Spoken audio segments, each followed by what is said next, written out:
purtroppo. Palazzo Ferrofini, Consiglio regionale del Veneto. In aula si continua a discutere e a votare, come sempre, ma la giornata di oggi è l'occasione per lo scambio degli auguri natalizi. E questo 2013 che si avvia alla conclusione porta con sé una discussione incompiuta, quella sullo statuto. Siamo tutti, anche noi, a statuto speciale o siamo tutti a statuto ordinario?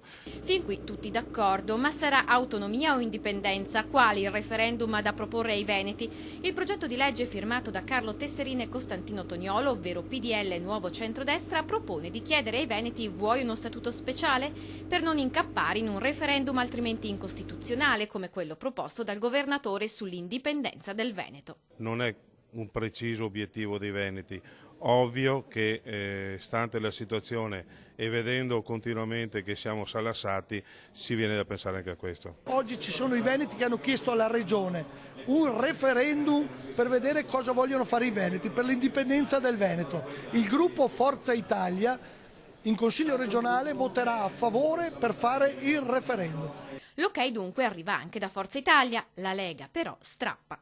Ma credo che sia un prendere in giro i veneti, francamente. Vorrebbe dire per lo Stato centrale rimetterci, quando va bene, forse una decina di miliardi all'anno nei conti dello Stato centrale. E quindi lo Stato centrale lo statuto speciale al Veneto non te lo dà. Chiedere invece ai veneti l'indipendenza con un referendum che non si avvalga di denaro pubblico avrebbe altro peso. Nei confronti di Roma, che l'indipendenza non te la vuol dare, però sarebbe un segnale fortissimo, cioè sarebbe una regione che dà uno schiaffo fortissimo allo Stato centrale, al governo centrale, facendo capire quanto siamo esasperati.